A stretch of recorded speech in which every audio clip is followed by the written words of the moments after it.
está detrás de él. Diga gloria a Dios. De tal manera que Pablo aquí hace una exclamación con mucha certeza y bastante propia del tema, y dice: ¿dónde pues está la jactancia? O sea, ¿de qué es que nos vamos a jactar? La jactancia queda excluida. ¿Por cuál ley? ¿Por la de las obras? No, Señor, sino por la ley de la fe. Porque justificados pues por la fe, tenemos paz para con Dios por medio de nuestro Señor Jesucristo. ¿Cuántos dicen gloria a Dios? Entonces, es lo que dice el mismo apóstol Pablo en el 2, 8 y 9 de Efesios. Amén. Pablo dice en el 2, 8 y 9 de Efesios: por gracia sois salvos, por medio de la fe. Y esto no de vosotros, pues es don de Dios, no por obras, para que nadie se gloríe. De esa jactancia es que Pablo está preguntando aquí. ¿Dónde queda pues la jactancia? Queda excluida. ¿Por qué queda excluida? Porque no hemos sido justificados por nuestro esfuerzo, ni por nuestras buenas obras, ni por nuestros buenos hechos, sino porque hubo uno justo. Por eso a él sea toda y toda la alabanza. Es a él que hay que dársela toda, porque no ha sido por lo que nosotros somos, sino porque él es el justo y el que justifica a los que son de la fe de Jesús. Por eso, hermano, perdóneme que insista tanto en eso, pero por eso usted tiene que sentirse diferente, tiene que sentirse privilegiado, tiene que sentirse en un lugar de privilegio, en un lugar alto, amén, con respecto a cualquier otro practicante de fe, de evangelio o creyente en lo que sea. Amén. Porque es que a nosotros Dios nos dio un privilegio. ¿Y sabe por qué? Porque somos de la fe de Jesús. Que ahí es donde el mundo religioso en realidad está perdido. Hermano, mire, hay gente que está yendo a los templos, estudia la Biblia con buenas intenciones, pero está perdido. Tristemente está perdido. Por eso es que nosotros tenemos que decirles dónde está la verdad. Porque es que la gente cree que la verdad está en una razón social, en una religión, en un predicador, pero la verdad está en Jesús. Y mientras no pongamos nuestros ojos y nuestra fe en Jesús, la salvación está embolatada, porque Él es el único que salva, que justifica y que perdona pecados. Aleluya. Entonces, miren lo importante de entender el plan de redención. ¿Cómo fue que se dio? ¿Y qué fue lo que Dios tuvo que hacer? Entonces, aquí hemos entendido que Dios desde el comienzo, desde el mismo momento en que Adán pecó, Dios estuvo intentando redimir al hombre. Pero entonces comprobamos bíblicamente que Dios intentaba redimir al hombre a través del hombre, pero el hombre no pudo hacer nada por el hombre, hasta que Dios mismo definió, resolucionó y tomó la decisión: yo mismo. Así que no fue otro el que vino. Hay gente que cree que se vino el Hijo y el Padre se quedó arriba. No, yo mismo. ¿Quién estaba hablando? El Dios Padre. Cuando en el cielo se dio esa resolución, estaba hablando el único y verdadero Dios. Él dijo: yo mismo iré. Pero parta desde la óptica de que Dios es espíritu. Entonces Dios necesitaba tomar forma, y por eso se hizo hombre. Amén. Pero miren lo importante, hermano, cuando usted va a hablar de redención, usted no puede comenzar en la cruz del Calvario. Si usted comienza en la cruz del Calvario, el mensaje le queda a la mitad. Y eso es lo que la gente religiosa no entiende, porque ellos creen que la redención es otra cosa y la predican de otra manera. Y mientras no logren entender que Jesucristo es Dios manifestado en carne para salvar a la humanidad, no hay posibilidad de salvación. Lo hemos dicho hasta la saciedad en este estudio que llevamos. Pablo lo ha declarado 1000 veces. Nadie se justifica por las obras. Y cuando habla de obras, está hablando de religión. Porque déjeme decirle, hay en diferentes clases de fe y de religiones, hay gente buena, con buenas intenciones, que profesan una fe o una vida cristiana, pero les falta poner los ojos en el que salva. Por eso es que es nuestro deber decirle al mundo que hay que poner los ojos en Jesús. ¿Cuántos dicen gloria a Dios? Vamos entonces a concluir versos 28, 29, 30 y 31. El 28 dice que la justificación es por.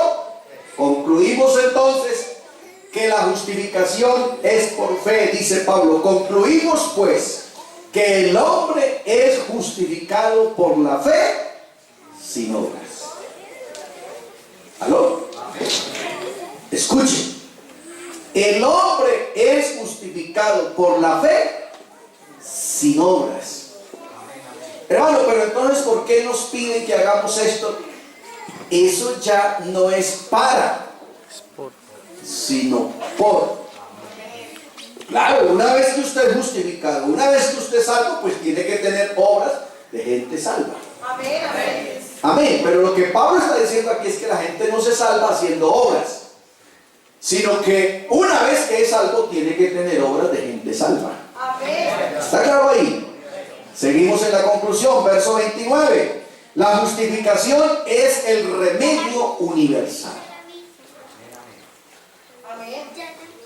O sea, no hay un medio en Colombia y un medio en Estados Unidos y un medio, no.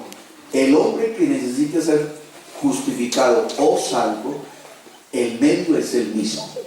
Aquí o en la Conchinchina debe creer que Jesucristo es Dios. Mire, ¿es Dios solamente Dios de los judíos? Pregunta Pablo. ¿No es también Dios de los gentiles? Y contesta, ciertamente también de los gentiles. Así que la justificación es universal. ¿Cuántos dicen gloria a Dios? El medio es universal. ¿Va conmigo? O sea, no es que este se salva de una manera, a este se salva de otra y este se salva de otra. Porque así entonces a uno la salvación le valdría más que a otros. Y la salvación tiene un único precio. Amén. La vida de Jesús en la cruz del Amén. Calvario. Gloria a Dios. Verso 30. Una sola forma, porque Dios es uno. ¿Aló? Y él justificará por la fe. ¿A quiénes? A los de la circuncisión, o sea, ¿a quiénes? A los judíos. Y también por medio de la fe a los de la incircuncisión. ¿Eso está claro o no? Amén. Creo que mejor conclusión Pablo no pudo haber hecho. Entonces, una sola forma. ¿Cuál? Dios. Porque Dios es uno. Y Él es el que justifica por medio de la fe a los judíos y por medio de la fe justifica a los gentiles. Y listo. El que se invente otra tontería está perdido. Así es, amén. ¿Aló? Por eso, ojo bien abierto, oído bien atento, porque hay gente que cree estar en la verdad y, no, hermano, eso es igualito. Señor, parecido pero diferente. Amén. Diferente, y la diferencia es como de aquí al cielo. Diga gloria a Dios. Aleluya. Concluimos entonces. Verso 31. La justificación por la fe honra la ley. Mire cómo el evangelio es de completo y de justo. Luego por la fe invalidamos la ley. En ninguna manera, sino que la confirmamos. ¿Por qué la confirmamos? Porque también hemos dicho aquí muchas veces que Jesucristo es el fin. De la ley. ¿De quién? De la ley. De la ley. Y dijimos que esa expresión fin no significa que allá la ley se acaba, no, allá la ley se cumple. Amén. O sea, la ley toda venía así, ¡pum!, y converge en Cristo. Amén. Así que Cristo es el cumplimiento de la ley. A partir de ahí hay una cosa que se llama gracia. ¿Cuántos dicen gloria a Dios? ¿Cuántos dicen gloria a Dios? ¿Vamos bien hasta ahí? Entonces podemos decir que Romanos 3 nos deja con un suspiro de tranquilidad. Amén. Hemos sido comprados, hemos sido redimidos, hemos sido llevados a la casa del Salvador Jesucristo, hemos sido adoptados hijos suyos, hemos sido vestidos de santidad, estamos revestidos de Cristo y ahora somos herederos de su gracia. ¿Cuántos dicen amén? Gloria a Dios. ¿Alguna pregunta para que pasemos al capítulo 4? Señor.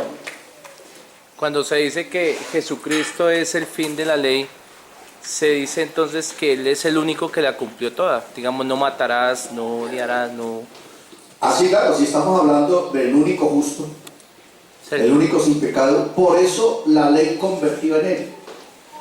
¿Ya? No había temor de que la ley abordara a Jesús, porque no había sentencia sobre Jesús. La sentencia acusaba, mataba y destruía al pecador, pero a Jesús la ley no lo pudo sentenciar. ¿Ya? Sí. Entonces la ley se cumplió en Jesús. Diga gloria a Dios. Esa es la prueba más contundente de que Jesús era sin pecado, porque toda la ley se cumplió. Amén. Diga gloria a Dios. ¿Preguntas? Porque si no me voy ya para el capítulo 14. Yo no es que termino esto para que arranquemos. Yo pretendo estudiar toda la Biblia con ustedes. Y tan ilusos. Nos gastamos 1000 años por lo menos. Gloria a Dios. Bienvenidos al capítulo 4. Entonces pase la página porque llegamos al capítulo 4 de la carta a los romanos. Vale, entonces el capítulo 4 va a tener una serie de cosas. Ok, bienvenidos entonces al barco de salvación. En el capítulo 4, comenzando, vamos a hablar de la justificación por la fe ilustrada en Abraham. O sea, Pablo va a continuar hablando de la justificación. El tema no va a cambiar. Amén. Pablo pretende y se propone ampliar y dejar bien claro cómo es que funciona el tema de la justificación. Hagámosle la introducción. Las palabras claves de Romanos capítulo 4 son creer y fe. Estas palabras claves se encuentran en los capítulos 4, en el capítulo 4 en los versos 3, 5, 11, 13, 14, 16, 18, 19, 20 y 24. En todos esos versículos se encuentra la palabra o fe o creer. En este capítulo Pablo no comienza una nueva sesión, sino que sigue el tema de la justificación por medio de la fe. ¿Cuál es el propósito de Pablo al escribir este capítulo sobre el mismo tema? ¿Por qué no pasa inmediatamente a escribir otro tema o los frutos o resultados de ser justificados por la fe? Vamos a verlo.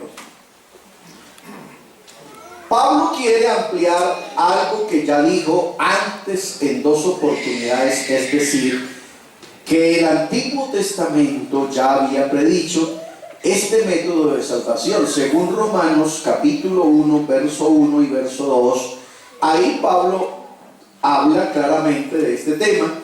Y en el capítulo 3, verso 21, 2, Pablo desea enseñar que los creyentes de la época del Antiguo Testamento también fueron salvos. ¿Cuántos dicen amén? Amén. Cuando estudiamos escatología, acuérdense que hablamos de la primera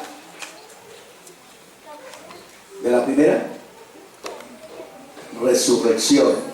¿Sí? Tiene 3 tiempos. Dijimos que la primera resurrección tiene 3 tiempos.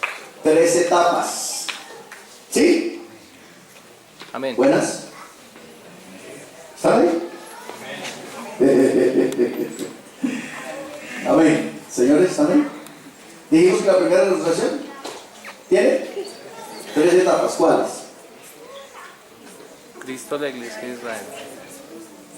Cristo, primogénito de los muertos.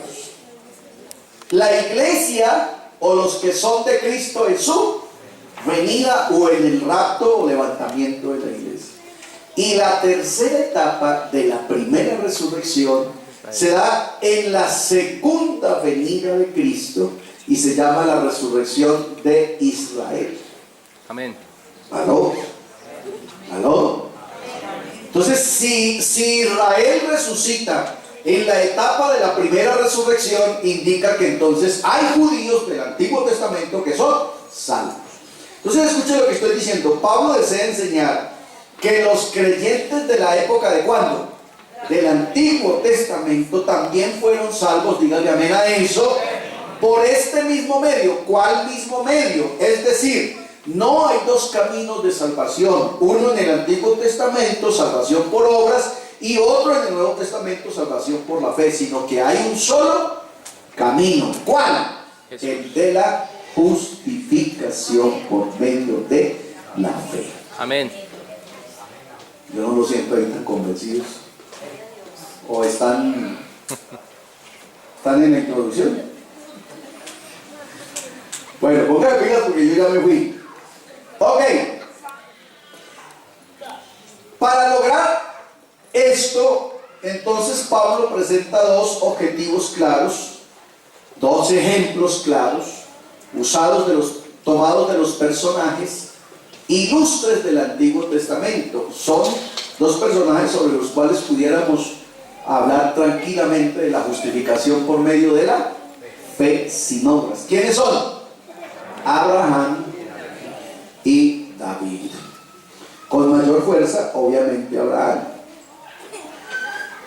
Preguntamos, ¿por qué sintió Pablo la necesidad de entender, de detenerse en esta manera? ¿Cuál es la importancia del capítulo 4 de la carta a los romanos? Veamos. Respuesta número 1. Pablo quería ayudar a los creyentes en Roma, que eran judíos.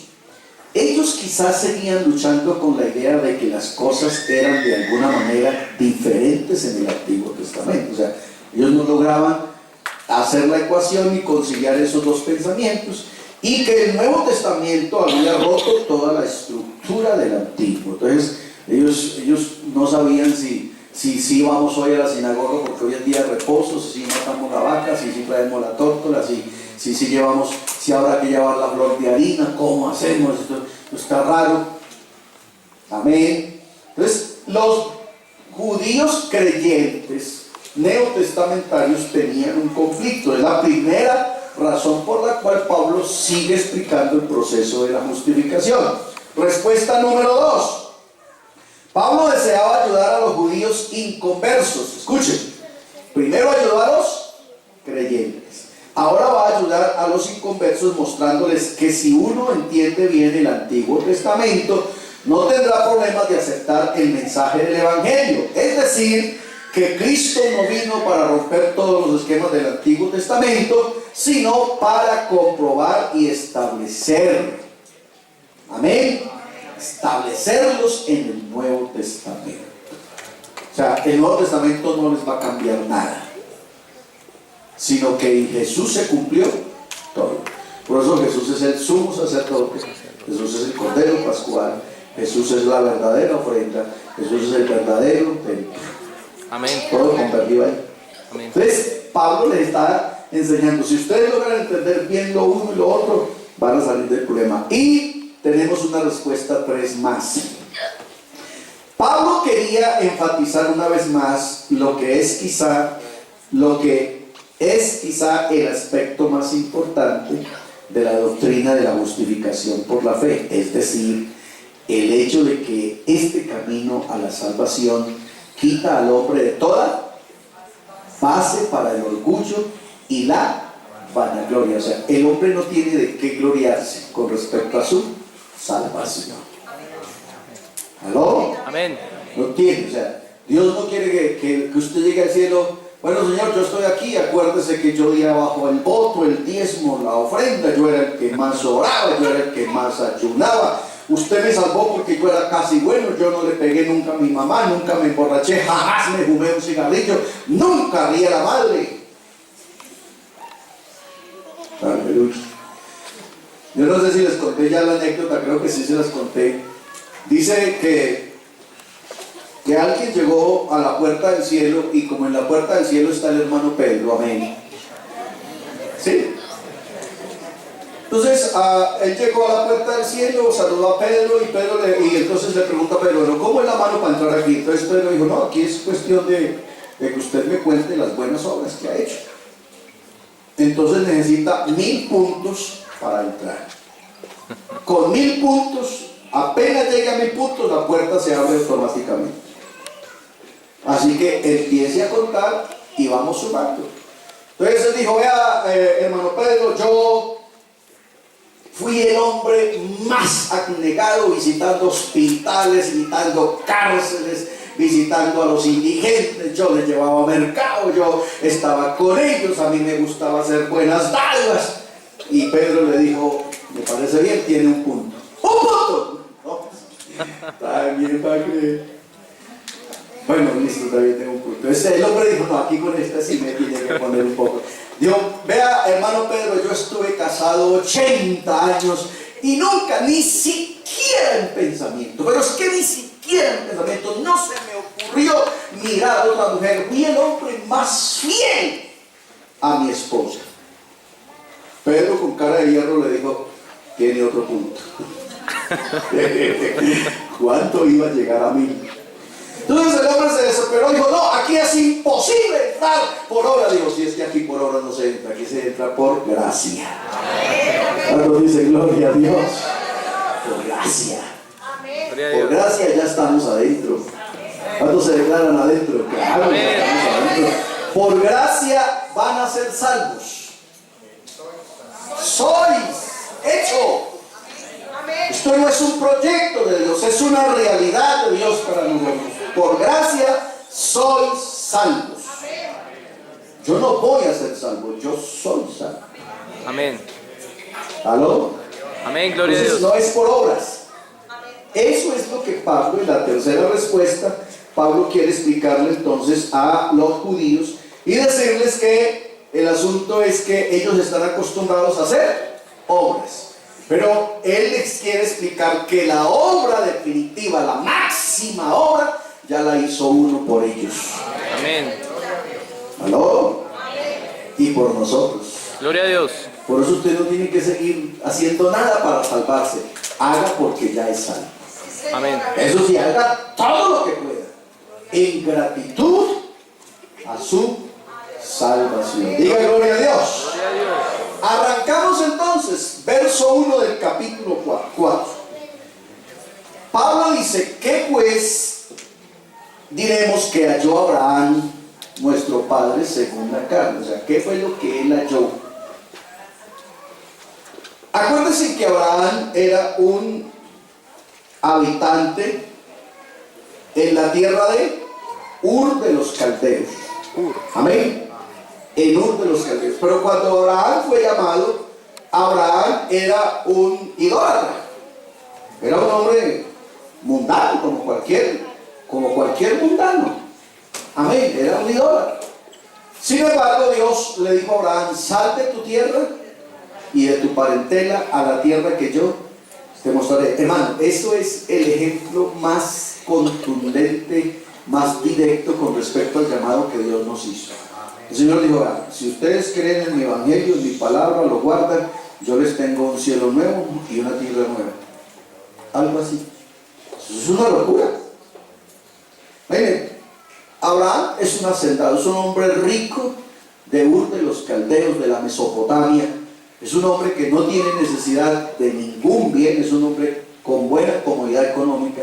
Y un día alguien de alguna parte, de una rama, de una nube, de alguna parte le hablaron, le dijeron: vete de aquí, sal de tu tierra y de tu parentela, que yo le tengo una tierra mejor.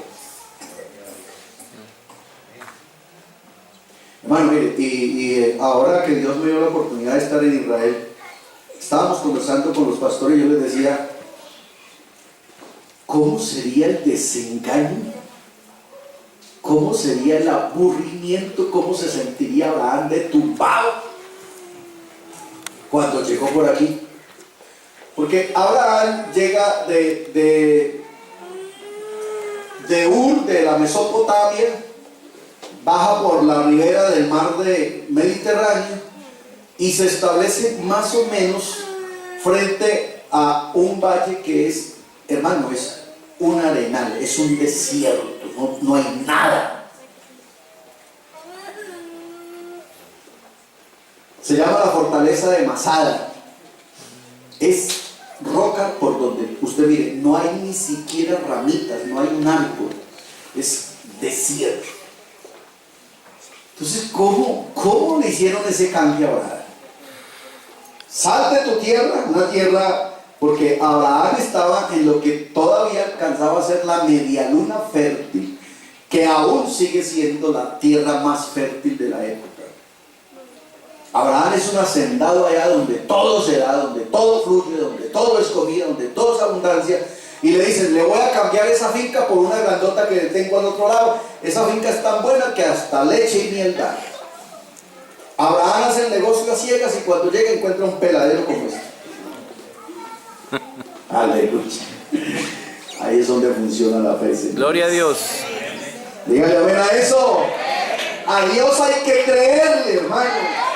Aunque usted sienta que le tumbaron. Y aquí es donde vamos a entender el comienzo de la vida cristiana. ¿Oyó lo que dije? Aquí es donde vamos a entender el comienzo de la vida cristiana, porque hay gente que llega engañada porque la evangelizaron mal. ¿Aló? La evangelizaron mal. Le han dicho: mire, si usted se convierte a Cristo, si usted va a culto, si usted va a la iglesia, pues el Señor le cambia todo. El Señor la sana del cáncer, el Señor la sana del SIDA, el Señor le sana de los puchos, el Señor lo sana de la droga, el Señor lo sana de todo, el Señor le da plata, el Señor le da ganar el chance, el balón, el Señor le cambia. Y la gente viene, se convierte a Cristo, se manda a bautizar y al otro día está en el hospital. Todo lo contrario de lo que usted le dijo. ¿Amén? Entonces ellos empiezan a creer o que los tumbaron. Opción número 1. Opción número 2, que lo que les dijeron era pura, ¿ya? O que definitivamente lo que a ellos les habían dicho sí era verdad. Esto es una sartalada de falsedades y de mentiras. ¿Aló? Amén. Pero, ¿qué hizo Abraham? ¿Creyó Abraham a Dios? Que es la pregunta que Pablo dice: ¿qué pues diremos que halló Abraham? O sea, ¿qué fue lo que hizo que Abraham continuara en el negocio tan chueco que había hecho? ¿Aló? Amén. ¿Qué fue lo que hizo que usted continuara en el evangelio a pesar de la persecución que se le vino cuando creyó? A pesar de la prueba que se le vino, porque son poquitos los que comenzaron en el cielo. Casi todos los que hemos comenzado en este santo evangelio nos ha tocado. ¿O no? Levanten la mano los que le tocó. Ahora es que uno ya, amén, ahora ya es más happy, ya uno entendiendo esto, uno dice: gloria a Dios, si me toca morir me muero y que me mate. Pero al comienzo la cosa era difícil. Y los que somos viejitos en esto, pues más, ahora ya no, ahora ya uno dice, vea que me bauticé en la iglesia pentecostal, ya lo felicito, venga, camine, le partimos una torta. Antes no. Antes no era así. La gente bautizaba a escondidas de la mujer, a escondidas del esposo, a escondidas de los hijos, porque habían hijos que los desheredaban, que los echaban de las casas, a esposas que las echaban, a esposos que los echaban. No se podía contar en la vereda que se volvió evangélico porque le quemaban la casa. ¿Aló? Oh, usted se bautizó y le hicieron un almuerzo. ¿Sí o no? Usted le hicieron un almuerzo y lo felicitaron y le dieron palmadas en la espalda y todo eso y rico, bien. Oye, gloria a Dios. Yo no le estoy diciendo a usted que usted no, gloria a Dios. El tiempo ha cambiado. Amén. Pero lo que hay que entender es que el evangelio es lo que dice Pablo. Pablo dice, el evangelio no es comida ni bebida, sino justicia, paz y gozo en el Espíritu Santo. Diga gloria a Dios. Eso fue lo que sí entendió Abraham. Abraham estaba seguro que el que le había hablado no era un hombre cualquiera, no era un ser natural, no era alguien que él conocía. Esa voz, él dijo, esa voz es una voz extraña y yo la voy a obedecer. Si me dijo que me va a dar una tierra que fluye leche y miel, eso es verdad y yo voy a seguir así me corten la cabeza. Gloria a Dios. Creyó Abraham a Dios y le fue contado por justicia. Bueno, créame que en este capítulo también nos vamos a deleitar. Vamos a ver los beneficios que hay de creerle a Dios a ciegas. Pues yo lo que digo, de creerle a Dios a ciegas, porque es que hay gente que cree, pero no, yo sí apenas vea. Yo voy a esperar a ver el resultado de mi nieto, de mi abuelo, de mi tío, de mi esposa, a ver si se dan las cosas. No, es creer sin ver. Esa es la fe que agrada a Dios. Creer sin ver. A nosotros nos dijeron que hay un cielo nuevo, no tenemos ni idea para dónde queda. Pero ya lo creímos. Así que ya no metimos en la vaca loca. Usted verá si se devuelve aún o se mantiene como viendo al invisible. Amén. Abraham no se devolvió. No se devolvió, se mantuvo ahí. Y cuando ya usted se posesiona en el capítulo 12 del Génesis, usted ya encuentra a Abraham establecido de una manera diferente. Amén. Dios le dice, ves de aquí para allá, hasta donde alcanzan a ver tus ojos, vas a ser suyo. Y de aquí para allá, hasta donde alcanzan a ver tus ojos. Y de aquí para allá. Aleluya. Eso sí, tiene su problemita. Esa tierra está toda poseída, está habitada. Y la gente de esa tierra, toda es grandota. A usted le toca que los eche de ahí. Qué negocio tan chueco, ¿sí? Y hay gente que dice, hermano, vea, yo me convertí a griego, hermano, y se me dieron todas, hermano. Los heveos, los eteos, los jebuseos, todos los feos le dieron encima. Bueno, es que eso siempre ha sido así, con Dios siempre ha sido así.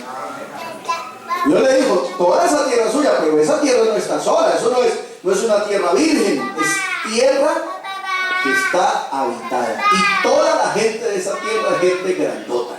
Por eso ustedes recuerdan que cuando Josué envía a los espías, amén, cuando Josué envía a los espías, los 10 vienen diciendo, vean, nosotros al pie de esa gente somos como hormigas. Eso es una gente grandísima que con el dedo meñique lo acaban a uno. Así que nosotros no vamos a poder poseer esa finca. Y nos dijeron, pues ellos sí son grandotes, pero sí podemos. Amén. Amén. Y entonces para animar al pueblo, los 12 trajeron un racimo de uvas que había que cargarlo en una vara porque no se podía cargar uno solo, porque eso era una cosa inmensa. Entonces dijeron, mire, así como es el racimo de uvas, así es la gente, pero imaginen nosotros con tierras que producen así plátanos de 15 arrobas cada uno. Diga gloria a Dios. Hermanos, aunque a usted le parezca fantasioso, aunque a usted le parezca espejismo, ilusionismo, hay un cielo que te está esperando. Hay un cielo que te está esperando. Y aunque la tenga difícil ahora, y aunque esté pasando un mal momento, y aunque muchas cosas de las que esperabas no se te estén cumpliendo, hay un cielo que te está esperando. Créalo y declárelo. Porque el cielo y la tierra pasarán, pero mis palabras no pasarán, ha dicho el Señor. Bienvenidos al capítulo 4. Creo que también nos lo vamos a disfrutar. Diga gloria a Dios. Vamos a ofrendar para la gloria del Señor Jesús. Recibamos la ofrenda de los santos, de los que quieren ofrendar con gratitud. ¿Cuántos quieren hacerlo con gratitud? Amén. Hermano, a Dios hay que darle agradecido.